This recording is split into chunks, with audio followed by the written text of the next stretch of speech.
जी, अब जो हमारी प्रीवियस वीडियो थी उसमें मैंने देखा है कि व्यूज़ हैं बहुत सारे और कैंडिडेट्स जो हैं वो जब आप बैचलर्स कर रहे होते हैं, मास्टर्स कर रहे होते हैं, उसके बाद फिर जब आप ऑप्शनल सब्जेक्ट चूज़ करते हैं तो आप पूछते हैं कैंडिडेट्स से, जो आपके सीनियर्स हैं उनसे पूछते हैं कि जी मार्किंग किसमें बहुत ज़्यादा अच्छी होती है तो हम वो सब्जेक्ट्स की तरफ जाएँ।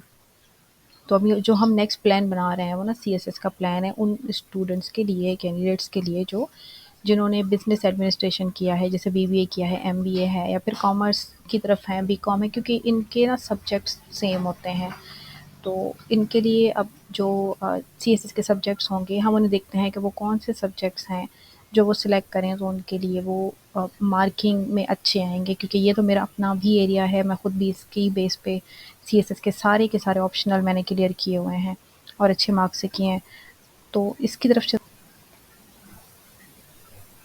जी, तो हम ना आ जाते हैं अब सीएसएस सिलेबस में, जो हमें मिला हुआ है। ये तो देखिए आपके कंपल्सरी सब्जेक्ट्स हैं, इसमें तो आपको कोई भी नहीं है कि आपने कहीं पे कोई पेपर छोड़ दें या कुछ नहीं है तो आपको देना ही है। इवन मैं आपको ये चीज़ बताऊँ, क्लियर करूँ, अगर आप न्यू हैं कि अगर आपने एक भी सब्जेक्ट जो है वो मिस किया ना पेपर, तो आप नेक्स्ट नहीं दे सकते, आप अटेम्प्ट नहीं कर सकते, अलाउ नहीं होगा आपको, ठीक है? अब आप आ जाएँ ऑप्शनल सब्जेक्ट्स में। अब आप बिज़नेस के हैं, तो अब ये चीज़ भी बहुत देखनी होती है कि आपको सब्जेक्ट कौन से आते हैं। मुझे ऑडिट, अकाउंटिंग और ऑडिटिंग का जो सब्जेक्ट है, बहुत अच्छा आता है, तो मैंने ये अटेम्प्ट किया था और मैंने क्लियर किया था।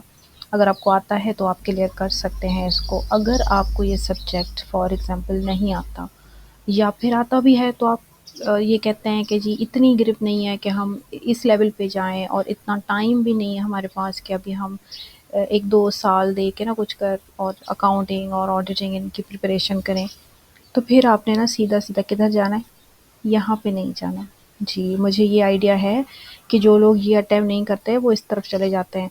मैं आपको ये चीज़ बताऊँ कि एज़ अ राइटर मैं बहुत सारे सब्जेक्ट्स की एक्सपर्ट राइटर हूँ, तो मुझे इस चीज़ का पता है कि जितनी अकाउंटिंग मुश्किल है, उतनी ही इकोनॉमिक्स मुश्किल है, क्योंकि इकोनॉमिक्स में सिर्फ़ माइक्रो इकोनॉमिक्स नहीं है, मैक्रो भी है। माइक्रो में भी आपकी कैलकुलेशंस होती हैं, कॉन्सेप्ट होते हैं और इसमें बहुत मेन चीज़ होती है चार्ट्स एंड ग्राफ्स की, जो मेबी आपको ना इससे भी अकाउंटिंग से भी मुश्किल पड़ेगी। अब बिल्कुल भी इसकी तरफ मत जाना, नहीं जाना आपने। तो आपने किसकी तरफ जाना है? कंप्यूटर साइंस आपका सब्जेक्ट नहीं है। इवन पॉलिटिकल साइंस का मैं आपको नहीं कहूँगी कि आप नहीं जा सकते, ये फिर चॉइस पर है, क्योंकि पॉलिटिक्स में अगर तो आपको इंटरेस्ट है, जैसे मुझे है, तो बहुत सारी चीज़ों के आपको नाम आते हैं, टर्मिनोलॉजीज़ पे आपकी ग्रिप होती है, बहुत इवेंट्स के बारे में आपको पता होता है, तो जस्ट आपको थ्योरीज़ पढ़नी है, कुछ हिस्ट्री पढ़नी है थोड़ा बहुत और आपका ये पेपर क्लियर हो जाएगा। लेकिन अभी के लिए जो हम प्लान बना रहे हैं उसमें मैं जाऊँगी आईआर के साथ, ठीक है? क्यों?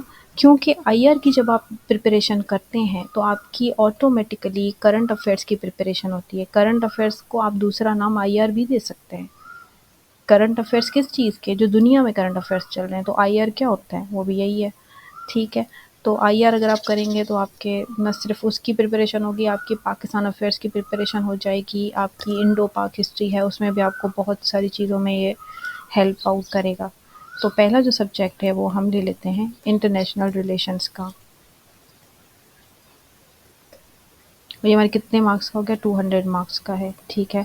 अब ग्रुप 2 में आ जाएँ। अच्छा, अब ग्रुप 1 से आपको तो ये चीज़ पता होगी कि आप एक ग्रुप से 200 मार्क्स ही जो है वो उठा सकते हैं। ये नहीं है कि आप 2, 3, 400 से ऊपर चले जाएँ। अब ग्रुप 2 में आ जाएँ। अब यहाँ पर ये सब्जेक्ट ग्रुप 2 आपके लिए नहीं है। Physics, chemistry, applied mathematics, pure statistics और जियोलॉजी, तो इसको तो आपने देखना नहीं है। बहुत सारे लोग इसकी तरफ जाते हैं। अगेन इसमें भी टर्मिनोलॉजीज़ होती हैं, कैलकुलेशंस होती हैं, तो आप इसकी तरफ नहीं जा सकते। देन ग्रुप 3 है जिसमें बिज़नेस एडमिनिस्ट्रेशन भी आपका सब्जेक्ट है, इसको ले लेते हैं। देन उसके बाद public administration, governance and public policies, town planning and urban management. Next अब आ जाएँ ग्रुप 4 की तरफ। अब यहाँ पर हमने कौन-सा लिया? Business administration. इसमें सिंपल बिज़नेस के क्वेश्चंस होते हैं, जैसे आप इंट्रोडक्शन टू बिज़नेस सब्जेक्ट पढ़ते हैं ना, इसमें क्या कहते हैं एमबीए में, और आपका कॉमर्स के जो सब्जेक्ट हैं उसमें भी इंट्रोडक्शन टू आप कॉमर्स पढ़ रहे हैं और बिज़नेस मैनेजमेंट का सब्जेक्ट है। इस तरीके के सब्जेक्ट्स में जो आपने क्वेश्चंस वहाँ पे पढ़े हुए हैं ना यूनिवर्सिटी में, बस वही हैं, वो आते हैं इसमें। अगेन बहुत सारे लोग इसमें town planning and urban management में जाते हैं। ये एक इंटरेस्ट की बात है कि अगर आपको अच्छा लगता है ये सब्जेक्ट और थोड़ा समझ में आता है तो आप जा सकते हैं इसकी तरफ। लेकिन मैं इसकी तरफ आपको इतना ज़्यादा नहीं कहूँगी इस वक्त, जैसे मैं अभी प्लान बना रही हूँ। तो नेक्स्ट जो है वो यहाँ पर ग्रुप 4 है। ये ग्रुप 4 आपके काम का है। History of Pakistan and India, Islamic history and culture, British history. अच्छा, एक चीज़ मैं आपको यहाँ पर क्लियर करूँ कि वो कैंडिडेट जो ये कहते हैं कि जी हम तो कुछ भी स्टडी कर सकते हैं, हमें जो है वो बेस बहुत अच्छा है हमारा, हम यूरोपियन हिस्ट्री की तरफ भी जा सकते हैं, हम ब्रिटिश हिस्ट्री की तरफ भी जा सकते हैं, तो उनकी बात मैं नहीं कर रही हूँ क्योंकि बहुत लोगों का बेस अच्छा होता है। जैसे मैं डिफरेंट सब्जेक्ट्स में जाती हूँ, लेकिन बहुत कैंडिडेट ऐसे होते हैं जो अपने सब्जेक्ट एरिया जो है वो उनको जब तक एक पता हो उसमें वो उसी तरीके से गिरफ्त कर सकते हैं, तो हम उनके बारे में ही अभी कर रहे हैं। अब इस्लामिक हिस्ट्री एंड कल्चर की अगर बात करें तो यहाँ पर जो है ना आइडियाज़ कन्फ्लिक्ट हो जाते हैं, तो यहाँ पे आपको मार्क्स कट हो सकती हैं अगर आपका कोई भी ऐसा आइडिया हो जो एग्जामिनर को नहीं अच्छा लगता, क्योंकि ये थोड़ा सा रिलीजियस पॉइंट ऑफ व्यू से जाता है। मैं इन चीज़ों को ना डिस्करेज कर आ जाए। ग्रुप आप देख लें, ग्रुप 5 है जिसमें यहाँ पर है जेंडर स्टडीज़, एनवायरमेंटल साइंस। आजकल लोग जेंडर स्टडीज़ बहुत ले रहे हैं ना, इसलिए क्योंकि इसमें मार्क्स आ रही हैं। मेरी खुद की मार्क्स 78 आई थी इसमें, तो मेरा अगेन आपको ये होगा कि आप जेंडर स्टडी की तरफ ज़रूर जाएं। इसकी बहुत सिंपल स्टडी होती है। आपको जेंडर स्टडी में ये नहीं सोचना कि औरतों पे बहुत ज़्यादा ना जुल्म हो रहे हैं, ऐसा नहीं है। मीन्स कि आपने हर जेंडर के बारे में बात करनी है, इक्वालिटी के बारे में, कि औरतों के साथ भी इश्यूज़ हैं, बहुत जगह मर्दों के साथ भी इश्यूज़ हैं, और वो आपने ऐसे रखना है कि एक 5 साल का बच्चा या बच्ची है ना, वहाँ से लेकर इश्यूज़ हैं, तो वो यंगस्टर्स हों, वो उसके बाद मैच्योर्ड हों, एल्डर हों या ओल्ड एज में हों। तो आपने ये चीज़ ना उनको लेके और जेंडर स्टडी के सब्जेक्ट को मिक्स अप करना है थ्योरीज़ के साथ। इसमें जो मार्क्स आती है ना, तो मैं आपको ट्रिक बता रही हूँ, जो भी मेरी वीडियोस देखेगा तो उसको ये चीज़ें पता होंगी और वो तो मार्क्स लेगा भी। जेंडर स्टडी के लिए आपने एक ही चीज़ करनी है, वो ये है कि आपको कुछ एग्जांपल्स आएँ कंट्रीज़ की। नेक्स्ट आपको थ्योरीज़ याद हों, उनके ऑथर्स के साथ, ईयर के साथ, और उसको आप अपने जो भी आप कॉन्सेप्ट दे रहे हैं ना, अपने माइंड में ना थ्योरी देखते जाएँ, कौन-सी थ्योरी से रिलेट करिए। आपने 5 थ्योरीज़ भी याद कर ली ना, आपका 10 थ्योरीज़ 5, आपका जेंडर स्टडी का पेपर क्लियर हो जाएगा। और मैंने कितने घंटे तैयारी की थी मैं आपको बताऊँ, दिनों की बात ही नहीं कर रही हूँ, मैंने 2 घंटे तैयारी की थी जेंडर स्टडी की, जिसमें सिर्फ मैंने जो है वो थ्योरीज़ याद कर ली थी बस। बाकी मैंने खुद ही जनरल कॉन्सेप्ट आइडियाज़ दिए थे, क्योंकि मैं इनके इश्यूज़ के बारे में पढ़ती रहती हूँ, तो मुझे आइडिया पहले से था। ठीक है, अब जेंडर स्टडी हो गया। ये आपके सब्जेक्ट आपके नहीं हैं, तो आप इनकी तरफ जाएँ भी नहीं। एनवायरमेंटल साइंस, बिज़नेस वाले अगर तो आपने ना कहीं पे पढ़ा हुआ है, जैसे अब मैंने साइंस पढ़ी हुई है तो मुझे बॉटनी या ज़ूलॉजी आती है, लेकिन अगेन मेरी इतनी ग्रिप नहीं है कि मैं ये सोचती कि मैं सीएसएस में इन दोनों में से कोई सब्जेक्ट ना वो करूँ, क्या कहते हैं, सिलेक्ट करूँ। तो अब ग्रुप 5 की तरफ आ जाएँ। यहाँ पर आइए, आप देख लें, उर्दू लिटरेचर है, इंग्लिश लिटरेचर, अगर इवन आपको आता है तो आप जा सकते हैं। एक्सेप्शंस तो होती हैं मेरे हिसाब से, उनके लिए मैं बना रही हूँ जिनको नहीं आता, और जो ऐसे मेरी तरह ही हैं, ऐसे समझ लें। तो ग्रुप 6 जो हमारा है वो है, देखिए, law, constitutional law, international law. ये तो तीनों आप सोचना भी नहीं, ये भी नहीं सोचना, क्योंकि ये मुश्किल होते हैं, आपको इनके सेक्शन से चीज़ें नहीं आएंगी। तो आप अगर आप एलएलबी कर रहे हैं साथ में आपको आती हैं तो फिर तो दूसरी बात है। अगेन मैंने कहा एक्सेप्शंस आते हैं। तो मर्केंटाइल लॉ ये मैंने लिया था।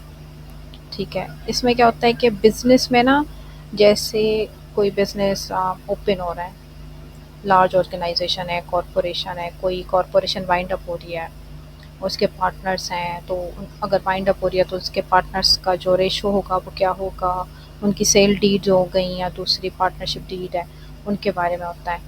तो ये भी सब्जेक्ट जो है वो हम लेते हैं।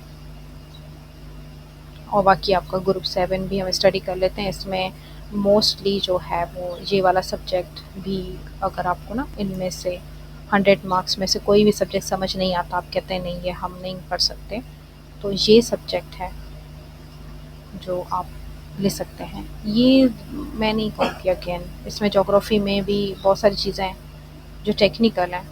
इसमें केसेस होते हैं ना टेक्निकल और थ्योरीज़, तो ये बहुत ज़्यादा हो जाएगा। तो आपके लिए ये सोशियोलॉजी जो है ना, इसमें थ्योरीज़ होती हैं, लेकिन अगेन ये हमारी सोसाइटी से रिलेटेड होता है, तो हम बहुत जो क्वेश्चंस होते हैं ना, वो 75% क्वेश्चन तो हम वैसे ही लिख रहे होते हैं। पाकिस्तान में इतनी ज़्यादा हमने मसले देखे हैं कि हमें ये इसके ना पहले से आ रहे होते हैं, सिर्फ क्या नहीं आता, थ्योरी नहीं आती। तो थ्योरी लेके हम कोई भी एग्जांपल इसके साथ रिलेट कर देते हैं, तो मार्क्स इसमें भी आ जाती हैं। तो ये आप जा सकते हैं। जर्नलिज्म एंड मास कम्युनिकेशन भी आपका सब्जेक्ट नहीं है। अगेन आपको कोई भी लैंग्वेज आती है, पंजाबी, सिंधी, पश्तो, बलोची, पर्शियन और अरेबिक, इसमें से कोई भी लैंग्वेज आती है तो लैंग्वेज की तरफ भी आप जा सकते हैं। अगर आपको ना ये वाले समझ में ना आए सब्जेक्ट्स, तो आप इनकी तरफ भी जा सकते हैं। बाकी आपके जो ऑप्शनल सब्जेक्ट्स हैं वो तो ठीक है, आपके जो कंपलसरी सब्जेक्ट्स हैं, सिंपल सी बात है कि वो तो आप चेंज नहीं कर सकते एनी हाउ, वो आपको देना है। इसमें फिर आप ये चीज़ देखें कि अब ये 200 मार्क्स का हो गया आईआर, ये बिजनेस एडमिनिस्ट्रेशन हमारा 100 मार्क्स का हो गया, history of Pakistan and India, gender studies है और मर्केंटाइल लॉ है। इसी तरह आपका जो सीएसएस प्लान है वो बिजनेस एडमिनिस्ट्रेशन और कॉमर्स के स्टूडेंट्स के लिए कंप्लीट हो गया। इसके अलावा अगर आपको कोई और प्लान समझ में आता है तो आप मेरे साथ शेयर कर सकते हैं, मैं आपको उस पर कमेंट्स दे दूँगी, या फिर मैं ना आपके साथ अपना ईमेल शेयर कर दूँगी। फेसबुक पे मैं आपको पता है अवेलेबल होती हूँ मैं आप लोगों के साथ, क्योंकि वीडियोस भी शेयर करती हूँ, तो आप मुझे वहाँ पर भी बता सकते हैं, मुझे डीएम कर सकते हैं, मैं डायरेक्टली आपको रिस्पॉन्ड कर दूँगी। ठीक है, अब आगे जो है वो चलते हैं सीएसएस ऐसे सॉल्व करने की तरफ। मैं वो वीडियो बना लेती हूँ, तब तक आप लोग प्रिपरेशन अपनी स्टार्ट करें, और दूसरे जो वीडियोज़ हैं आपके काम के हैं वो भी देखें आप।